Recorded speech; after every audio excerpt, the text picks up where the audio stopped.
ಆತ್ಮೀಯ ಸ್ನೇಹಿತರೆ, ಎಲ್ಲರಿಗೂ ಗೋಲ್ ಬೋರ್ಡ್ ನ್ಯೂಸ್ ಚಾನಲ್ಗೆ ಸ್ವಾಗತ. ಈ ಒಂದು ವಿಡಿಯೋದಲ್ಲಿ ರಾಜ್ಯ ಸರ್ಕಾರದ ವತಿಯಿಂದ ಗ್ಯಾರಂಟಿ ಯೋಜನೆಗಳ ಲಾಭವನ್ನ ಪಡಿತಾ ಇರುವಂತಹ ರಾಜ್ಯದ ಫಲಾನುಭವಿಗಳಿಗೆ ಬಿಗ್ ಶಾಕಿಂಗ್ ನ್ಯೂಸ್ ಅಂತ ಹೇಳ್ಬೋದು ಸ್ನೇಹಿತರೆ. ಹೌದು ಸ್ನೇಹಿತರೆ, ಗ್ಯಾರಂಟಿ ಯೋಜನೆಗಳ ಮೂಲಕ ಅಂತ ಹೇಳಿದ್ರೆ ಅನ್ನಭಾಗ್ಯ ಯೋಜನೆ ಆಗಿರ್ಬೋದು, ಗೃಹಲಕ್ಷ್ಮಿ ಯೋಜನೆಯ ಹಣ ಇನ್ನೂ ಕೂಡ ನಮ್ಮ ಖಾತೆಗೆ ಜಮಾ ಆಗಿಲ್ಲ ಎಂದು ವೇಟ್ ಮಾಡ್ತಾ ಕುಂತಿರುವಂತಹ ಕೆಲವೊಂದಿಷ್ಟು ಫಲಾನುಭವಿಗಳಿಗೆ ಬಿಗ್ ಶಾಕಿಂಗ್ ನ್ಯೂಸ್ ಅಂತ ಹೇಳ್ಬೋದು. ಯಾಕಂತ ಹೇಳಿದ್ರೆ ಕಳೆದ ಸುಮಾರು 2-3 ದಿನಗಳಿಂದನೂ ಕೂಡ ಅನೇಕ ಫಲಾನುಭವಿಗಳು ತಮ್ಮ ಒಂದು ಸಮಸ್ಯೆಗಳನ್ನ ಮಾಧ್ಯಮದ ಮೂಲಕ ವ್ಯಕ್ತಪಡಿಸಿದರೆ ಸ್ನೇಹಿತರೆ. ಅವರ ಒಂದು ಖಾತೆಗೆ ಹಣ ಜಮಾ ಆದಂತಹ ಸಂದರ್ಭದಲ್ಲಿ ಬ್ಯಾಂಕ್‌ಗಳ ಮೂಲಕ ಅವರ ಒಂದು ಹಣವನ್ನ ಕಡಿತಗೊಳಿಸಿರೋ ಬಗ್ಗೆ ಕೆಲವೊಂದಿಷ್ಟು ವರದಿಗಳು ಆಗಿದ್ದು, ಯಾವೆಲ್ಲ ಕಾರಣಕ್ಕಾಗಿ ಅವರ ಒಂದು ಹಣವನ್ನ ಕಡಿತಗೊಳಿಸಿದರೆ ಅದರ ಬಗ್ಗೆ ಕಂಪ್ಲೀಟ್ ಆದಂತಹ ಮಾಹಿತಿಗಳನ್ನ ಈ ಒಂದು ವಿಡಿಯೋದಲ್ಲಿ ತಮಗೆ ತಿಳಿಸ್ಕೊಡ್ತೀನಿ ಸ್ನೇಹಿತರೆ.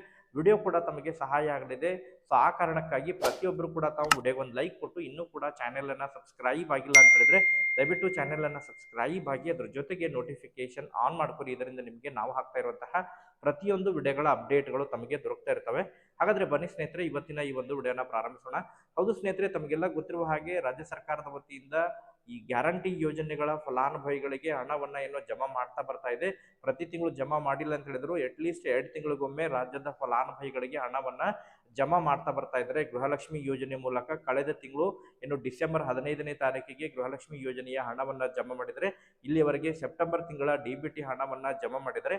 ಆದರೆ ರಾಜ್ಯದಲ್ಲಿರುವಂತಹ ಕೆಲವೊಂದಿಷ್ಟು ಫಲಾನುಭವಿಗಳ ಹಣ ಜಮಾ ಆದಂತಹ ಸಂದರ್ಭದಲ್ಲಿ ಅವರ ಒಂದು ಬ್ಯಾಂಕ್ ಖಾತೆಗೆ ಹಣ ಜಮಾ ಆದಂತಹ ಸಂದರ್ಭದಲ್ಲಿ ಬ್ಯಾಂಕ್ ವತಿಯಿಂದ ಅವರ ಒಂದು ಹಣವನ್ನ ಕಡಿತಗೊಳಿಸಿರೋ ಬಗ್ಗೆ ಕೆಲವೊಂದಿಷ್ಟು ಮಾಹಿತಿಯನ್ನ ಇವತ್ತು ಮಾಧ್ಯಮದ ಮೂಲಕ ಕಡಿತಗೊಂಡಿರುವಂತಹ ಕೆಲವೊಂದಿಷ್ಟು ಫಲಾನುಭವಿಗಳು ಮಾಧ್ಯಮದ ಮೂಲಕ ತಮ್ಮ ಒಂದು ಸಮಸ್ಯೆಗಳನ್ನ ವ್ಯಕ್ತಪಡಿಸ್ತಾ ಇದ್ರು ಸ್ನೇಹಿತರೆ. ಯಾವೆಲ್ಲ ಕಾರಣಕ್ಕಾಗಿ ಅವರ ಒಂದು ಹಣವನ್ನ ಕಡಿತಗೊಳಿಸಿದ್ದಾರೆ ಎಂಬುದರ ಬಗ್ಗೆ ತಮಗೆ ಡೀಟೇಲ್ ಆದಂತಹ ಮಾಹಿತಿಯನ್ನ ತಿಳಿಸ್ಕೊಡ್ತೀನಿ ಸ್ನೇಹಿತರೆ. ಹೌದು ಸ್ನೇಹಿತರೆ, ತಮಗೆಲ್ಲ ಗೊತ್ತಿರುವ ಹಾಗೆ ರಾಜ್ಯದಲ್ಲಿ ಈ ಹಿಂದೆ ಕಳೆದ ಸುಮಾರು 3-4 ತಿಂಗಳಿಂದನೂ ಕೂಡ ಮೈಕ್ರೋ ಫೈನಾನ್ಸ್ ಹಾವಳಿ ಏನು ಸ್ಟಾರ್ಟ್ ಆಗಿದ್ದು, ಅದಕ್ಕೆ ಸಂಬಂಧಪಟ್ಟಂತೆ ರಾಜ್ಯ ಸರ್ಕಾರನೂ ಕೂಡ ಸುಗ್ರೀವಾಜ್ಞೆಯನ್ನ ಹೊರಡಿಸಿದೆ. ಸೊ ಅದ್ರ ಜೊತೆಗೆ ಈಗ ಮತ್ತೆ ಈ ನ್ಯಾಷನಲೈಸ್ ಬ್ಯಾಂಕ್ ವತಿಯಿಂದನೂ ಕೂಡ ರಾಜ್ಯದ ಜನತೆಗೆ ಕೆಲವೊಂದಿಷ್ಟು ಸಮಸ್ಯೆಗಳು ಆಗ್ತಾ ಇದ್ದಾವೆ ಎಂಬುದರ ಬಗ್ಗೆ ಮಾಹಿತಿಗಳು ಕೇಳ್ಬರ್ತಾ ಇದ್ದಾವೆ ಸ್ನೇಹಿತರೆ.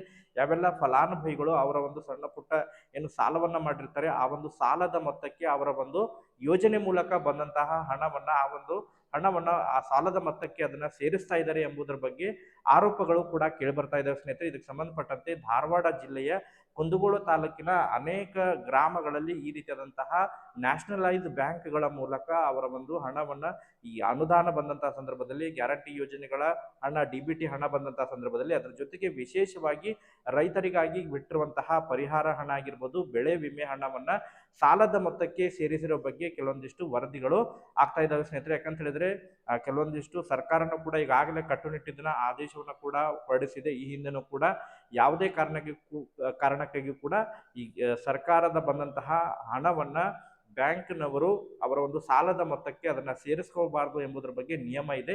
ಆ ನಿಯಮವನ್ನು ಕೂಡ ಮೀರಿ ಉಲ್ಲಂಘನೆ ಮಾಡಿ ಈ ರೀತಿಯಾದಂತಹ ಕೆಲವೊಂದಿಷ್ಟು ರೈತರಾಗಿರ್ಬೋದು, ಜನಸಾಮಾನ್ಯರ ಹಣವನ್ನ ಅವರ ಒಂದು ಸಾಲದ ಮೊತ್ತಕ್ಕೆ ಸೇರಿಸ್ತಾ ಇದ್ದಾರೆ ಎಂಬುದರ ಬಗ್ಗೆ ಆರೋಪಗಳು ಇವತ್ತು ಕೇಳ್ಬರ್ತಾ ಇದ್ದಾವೆ ಸ್ನೇಹಿತರೆ. ಅದಕ್ಕೆ ಸಂಬಂಧಪಟ್ಟಂತೆ ಅನೇಕ ಧಾರವಾಡ ಜಿಲ್ಲೆಯ ಕುಂದಗೋಳ ತಾಲೂಕಿನ ಅನೇಕ ಗ್ರಾಮದ ರೈತರು ಮತ್ತು ಜನಸಾಮಾನ್ಯರು ತಮ್ಮ ಒಂದು ಸಮಸ್ಯೆಗಳನ್ನ ಇವತ್ತು ಮಾಧ್ಯಮದ ಮೂಲಕ ವ್ಯಕ್ತಪಡಿಸ್ತಾ ಇದ್ರು ಸ್ನೇಹಿತರೆ.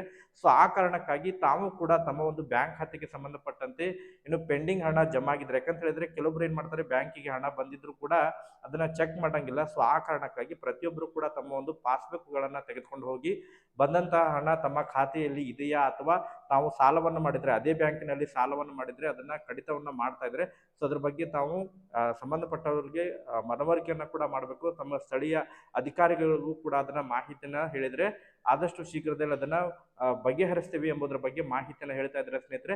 ಸೊ ಒಟ್ಟಾರೆಯಾಗಿ ಈಗ ಗೃಹಲಕ್ಷ್ಮಿ ಯೋಜನೆಯ ಹಣ ಕೂಡ ಬಿಡುಗಡೆ ಆಗಲಿಕ್ಕೆ ಪ್ರಾರಂಭವಾಗಿದೆ ಎಂಬುದರ ಬಗ್ಗೆ ಕೂಡ ಮಾಹಿತಿಗಳು ಕೇಳ್ಬರ್ತಾ ಇದ್ದಾವೆ. ಯಾರಿಗೆಲ್ಲ ಗೃಹಲಕ್ಷ್ಮಿ ಯೋಜನೆಯ ಹಣ ಜಮಾ ಆಗಿದೆ 16ನೇ ಕಂತಿನ ಹಣ, ಪ್ರತಿಯೊಬ್ಬರು ಕೂಡ ತಾವು ಕಮೆಂಟ್ಗಳನ್ನ ಮಾಡೋದ್ರ ಮೂಲಕ ಕೂಡ ಮಾಹಿತಿಯನ್ನು ಒದಗಿಸಿಕೊಟ್ರಿ. ಈ ಒಂದು ವಿಡಿಯೋದಲ್ಲಿ ಇಷ್ಟೇ ಇನ್ಫಾರ್ಮೇಶನ್ ಇರೋದು. Okay, thank you for watching this video.